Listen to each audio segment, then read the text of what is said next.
Bonsoir ou bonjour à toutes et à tous. Aujourd'hui, dans cette capsule, je vais tenter de vous parler de l'épigénétique, un des chapitres qui se trouve dans l'écrit que j'ai fait, Sciences spirituelles et quantiques. Vous allez me dire, mais ce n'est pas très spirituel tout ça. Eh bien, j'ai pourtant développé dans les précédentes capsules concernant l'alchimie et la physique quantique qu'il y avait avec ces deux domaines-là déjà des liens avec la spiritualité. Je vous ai expliqué que l'alchimiste allait travailler pour changer la matière du plomb en or, atteindre la pierre philosophale, et en fait c'est une allégorie du changement intérieur, la matière de notre cœur, la matière de notre âme, pour changer notre structure intérieure, comme il le fait dans l'opération avec le changement de structure de la matière. Changer son cœur, changer son moi profond, devenir meilleur, améliorer les vertus, etc. Ça, c'était pour l'alchimie. Donc l'alchimie, d'un côté, est une science qui a donné l'alchimie, et de l'autre côté, est un travail spirituel. Du côté de la physique quantique, je vous ai fait la même démarche. La physique quantique étudie le plus petit du plus petit, de l'atome au quark, etc., jusqu'à l'énergie. J'ai expliqué que dans la physique quantique, on comprend que le regard crée notre réalité. Et donc, nos attitudes créent cette réalité. Évidemment, ça a un lien tout à fait spirituel à ce moment-là. Le regard que l'on porte sur les choses, le regard qu'on porte sur les autres et le regard qu'on porte sur la matière ou sur le plus petit de la matière. Et quand on s'attaque au plus petit de la matière, on constate que tout est énergie. Si tout est énergie, on peut faire un lien direct avec notre cosmos, avec la loi de l'attraction, avec les synchronicités, etc. Donc, l'énergie entre les protons et les neutrons et le noyau de l'atome est une énergie qui est proche de l'infini et qui est très grande, et pourtant elle n'est rien. Alors, je fais toujours un lien avec la spiritualité. Il est indiqué dans la Bible, heureux les simples d'esprit, et là on comprend qu'en fait la puissance du plus petit est énorme comparée à la puissance de l'énorme. La matière est plus faible que l'esprit. Un matérialiste aura difficile à avoir un esprit spirituel. Je vous parle donc toujours de la place de Dieu dans tous les domaines, même s'il est scientifique. Donc l'alchimie et la physique quantique. Aujourd'hui, je vais m'attarder donc sur l'épigénétique. Alors, qu'est-ce que l'épigénétique? Eh bien, l'épigénétique montre que notre ADN se modifie avec notre milieu et avec notre comportement. Alors là, je vais directement faire appel au psaume pour vous expliquer. Je vais lire un psaume, enfin le psaume 4, en tout cas une partie. Fais lever sur nous, Seigneur, la lumière de ta face. Tu as mis dans mon cœur plus de joie qu'au temps où abondent froment et vin. Le froment et le vin, c'est la matière. Et la plupart des hommes, la plupart de nos congénères s'attachent à la matière, au bien matériel. C'est ce qu'indique dans ce psaume 4, le froment et le vin. Et le froment et le vin, qu'est-ce que c'est? C'est le plaisir du ventre. Alors, dans notre corps, nous avons un ventre, un estomac, c'est pas avec celui-là qu'on réfléchit normalement, et on a un cœur, et si on va plus haut, on a un esprit. On a tendance à oublier, si vous voulez, notre esprit. Et notre esprit fait partie de notre essence humaine. Je vous l'ai expliqué dans le chapitre de la métaphysique, il y a essence et substance. Donc l'essence, c'est ce qui est commun à tous les règnes. Il y a l'essence minérale, l'essence végétale, l'essence animale et l'essence humaine. Dieu a aussi une essence par le Père. Et donc il y a une substance. Il y a donc la substance, c'est ce que vous êtes intrinsèquement. Une girafe n'est pas pareil qu'un éléphant. Vous n'êtes pas pareil que votre voisin. Une rose n'est pas pareil qu'une tulipe. Et un caillou n'est pas pareil à un diamant. Ça, c'est la substance. Donc nous avons essence et substance. Le but pour être heureux, c'est que notre essence corresponde au plus à notre substance. C'est ce qu'a fait notre Seigneur Jésus-Christ. Et à part le fait qu'il est le Fils, et le Fils est la substance du Père, grâce à la Trinité et le lien entre le Père et le Fils qui est l'amour. Mais je ne viens pas donc sur ce chapitre de l'épigénétique, sur le développement de la Trinité, bien évidemment. Par contre, je viens sur la notion donc d'essence et de substance, la notion de bonheur quelque part, et ce serait d'arriver à avoir une essence pareille à notre substance. Et pour ce faire, il faut faire attention à tout, donc à notre corps, à notre ADN, à nos cellules, à la manière dont on fonctionne. Le règne minéral a la particularité d'avoir son essence pareille ou très proche en tout cas de sa substance. Donc un caillou a la même essence que sa substance. Maintenant, le regard, je l'ai expliqué dans la physique quantique, le regard change la notion de substance aussi, car nous transformons notre réalité. Par exemple, vous allez pas arriver chez votre dame en lui offrant le pavé de la place Saint-Lambert. Vous allez arriver chez elle avec un énorme diamant. Donc le regard sur le minéral change par de fait sa substance.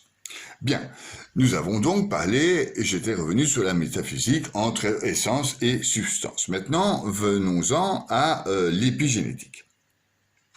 L'épigénétique nous explique que notre manière de vivre, donc, je vous le disais, change notre ADN. Et notre ADN est le digne représentant de notre santé et de notre corps. C'est grâce à notre ADN que nous nous reproduisons, c'est grâce à cet ADN que nous sommes qui nous sommes. Donc, je vais, pour vous parler de l'épigénétique, vous développer un peu la base de ce que nous sommes au final, tout en passant par une partie spirituelle. Donc, au début, Dieu créa le tout et il créa d'un tohu-bohu. Donc, au début, la terre était informe et vide et c'est ce qu'on appelle le tohu-bohu. Et de ce tohu-bohu où il n'existe rien de ce qu'on connaît aujourd'hui, il crée l'atome, la molécule, etc. Nous sommes des poussières d'étoiles. Donc, nous sommes atomes à l'intérieur de nos molécules et ces molécules forment des cellules et il y a au sein de ces cellules, avec ces cellules, une molécule très importante qui s'appelle l'ADN. Je résume, je ne suis pas scientifique, mais j'essaye de vous faire un schéma. Je vous mets d'ailleurs un dessin ici pour que vous puissiez plus ou moins comprendre ce qui vient. Donc, l'ADN forme nos chromosomes et c'est grâce à ça que nous sommes des humains. Nous avons l'ADN d'un être humain. Il y a plus ou moins 35 000 sortes d'ADN pour former notre corps. Donc, l'ADN transporte nos informations génétiques. Est-ce que nous sommes un homme, une femme, c'est marqué dans notre ADN. Qu'est-ce que nous possédons comme maladie susceptible de nous arriver? C'est indiqué dans notre ADN. C'est ce qu'on appelle le génome. Bien. Maintenant, dans une molécule d'ADN, il y a 98% de junk ADN, c'est-à-dire de ADN poubelle. C'est un ADN qui, auparavant, il y a encore 10 ans, les scientifiques disaient que ça ne servait à rien, c'était rien. Il n'y a que 2% dans un ADN qui est codant, c'est-à-dire qui sert à quelque chose. Voilà. Maintenant, l'épigénétique a fait de grandes évolutions, entre autres au Japon, où il existe des hôpitaux qui ne travaillent qu'avec des méthodes des épigénéticiens. Et qu'est-ce que la méthode des épigénéticiens? Ils ont constaté que l'ADN se modifiait avec notre comportement et avec le milieu dans lequel nous nous trouvons et avec notre état de santé. Et ils ont constaté que c'était les 98% de junk ADN qui changeait grâce à nos comportements et donc qui modifiait considérablement notre état de santé, notre moyen de nous reproduire et la manière dont nous pouvons véhiculer dans notre corps sur Terre. Donc, Cet ADN, donc, il contribue à notre développement, à notre fonctionnement et à notre reproduction. C'est hyper important. Je vous donne un exemple. Dans une ruche, il y a 50 000 abeilles. Et dans ces 50 000 abeilles, il y a la reine des abeilles. Ce n'est pas Maya. Et cette reine des abeilles est nourrie avec de la gelée royale. C'est une substance spécialement faite pour faire des reines d'abeilles, qui ne diffère pas beaucoup du miel, mais qui a une différence qualité moléculaire et cellulaire. Et donc, cette substance qu'on lui donne, quand on va mettre une larve dans une alvéole de reine, les petites abeilles vont donner de la gelée royale et vont construire une grosse alvéole, c'est-à-dire une grosse maison pour un tout petit bébé, et ils vont la nourrir d'or et de parfum. Pour résumer, en image. Eh bien, cette abeille qui était destinée à être une bête abeille est devenue une reine grâce à toute l'attention qu'on lui a apportée. Eh bien, c'est tout à fait pareil pour nous. Si nous faisons attention à notre corps, si nous nous nourrissons bien et si nous faisons du sport, eh bien, nous allons devenir la reine des abeilles. Votre antécédent familial et votre milieu familial aussi changent cette fameuse partie de junk ADN, c'est-à-dire les 98% non codants qui modifient considérablement notre santé. Notre milieu familial va les changer. C'est-à-dire, si vous vivez dans un milieu où vous êtes truand, votre père est truand, mère truande, arrière-grand-père truand, et de père en fils, et ceci depuis des générations, il y a beaucoup de chances que vous allez devenir un truand et donc finir en tôle un jour ou l'autre. Et finir en tôle change votre ADN parce que vous allez finir dans un endroit sur 2 mètres sur 2. Vous n'aurez plus l'occasion de respirer le grand air, c'est super important. De ne pas avoir de soleil va réduire votre taux de vitamine D, ne pas faire de sport va réduire vos capacités musculaires, etc., etc. Donc changer de milieu est super important pour les travaux des épigénéticiens. Donc, il est important de pouvoir dire stop aux environnements toxiques. Si vous constatez que vous êtes dans un environnement toxique, eh bien, il faut partir et changer d'environnement vers un environnement non toxique. Maintenant, ce n'est pas donné à tout le monde et ça demande un effort de réflexion pour savoir ce qui est toxique ou pas toxique. Là, il faut se poser des questions sur le bien et le mal et pouvoir savoir se retirer et faire un travail intérieur, à savoir ce qu'on fait de bien dans nous ou à l'extérieur de nous et ce qu'on fait de mal. Une fois qu'on a distingué les vertus entre le malice et la vertu, eh bien, on va vers le bien et on fait tout vers le bien et ça nous aide à distinguer les environnements toxiques dans lesquels nous sommes des fois confrontés, dans lesquels nous vivons. Nous sommes, je l'ai déjà dit, la somme des 5 personnes que nous fréquentons le plus et donc il est important de choisir nos fréquentations, comme il est tout aussi important de choisir nos lectures et ce qu'on regarde. Je le dirai jamais assez, jetez vos télés par la fenêtre. Saint Benoît, dans sa règle, nous énonce qu'en fait, il y a un voyage pour sortir, donc pour voyager, pour avoir ce mouvement de changement d'environnement, il y a un voyage à faire, c'est le voyage intérieur. Vous pouvez changer d'environnement en regardant tout simplement en vous, en faisant ce travail spirituel de la recherche de vous-même, de la recherche de votre conscience, du bien, du mal, des énergies divines, etc., etc. Tout ce qui est développé dans mes capsules. Je vous le disais donc, il y a bien un lien avec la science et la spiritualité, avec l'épigénétique, avec l'alchimie et la physique quantique. Tout se tient et c'est bien pour ça que nous avons un corps, parce que toutes nos cellules se tiennent ensemble et nous avons un ADN. Revenons-en donc à nos moutons.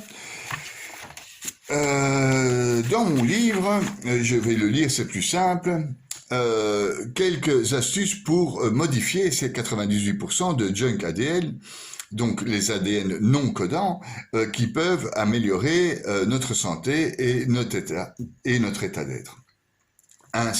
C'est un sommeil réparateur. Donc, dormir le nombre d'heures qu'il faut. Certaines personnes ont besoin de 5 heures, d'autres personnes ont besoin de 8 heures. Avoir un rythme de vie. Donc, si vous restez jusqu'à 3 heures de l'après-midi dans votre lit, c'est pas bon. Il faut un rythme, donc un 5 à 8 heures de sommeil, une période de relaxation, une période de travail, ensuite de nouveau une période où on mange, où on se relaxe, une nouvelle période de travail, etc.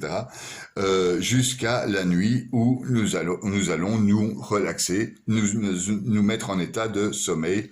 Préparer cette nuit est tout aussi important. Donc le sommeil. D'autre part, penser à son bien-être.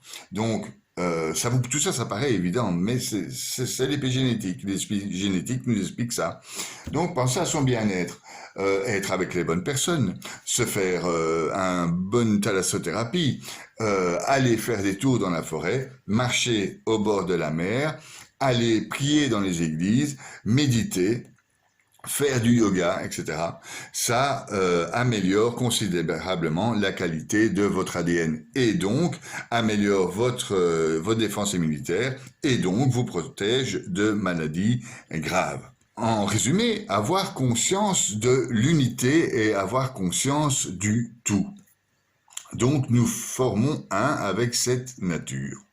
Et il est important d'en profiter et de faire un avec cette nature. Ça va vous aider dans votre travail si vous avez des problèmes de santé et surtout de stress ou de petites maladies.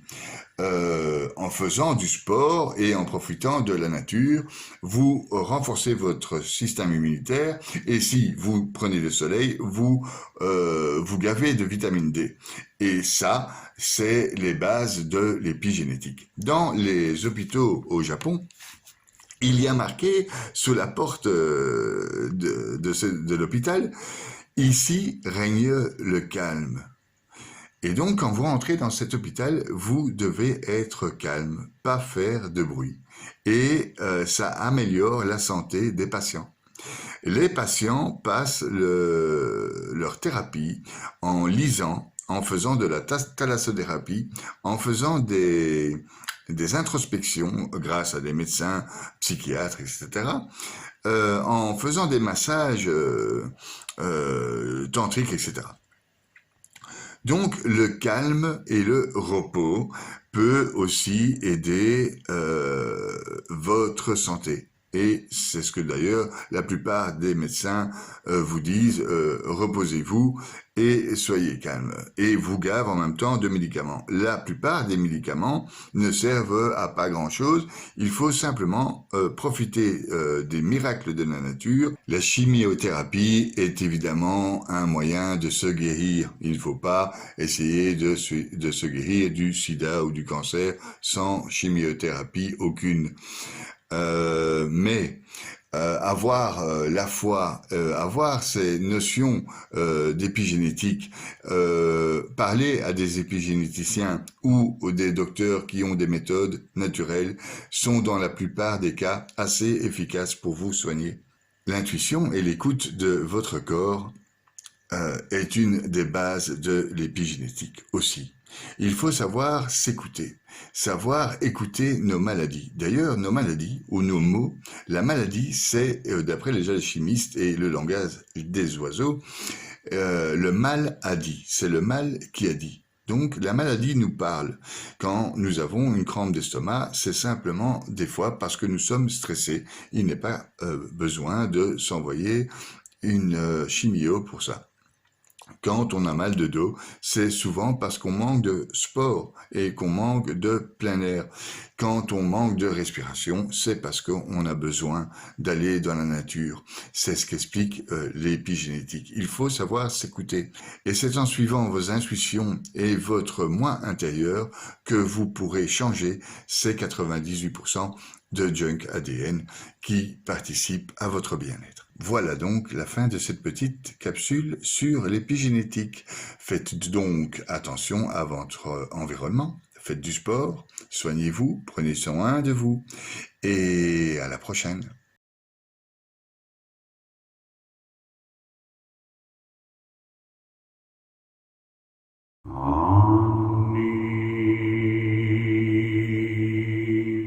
Yo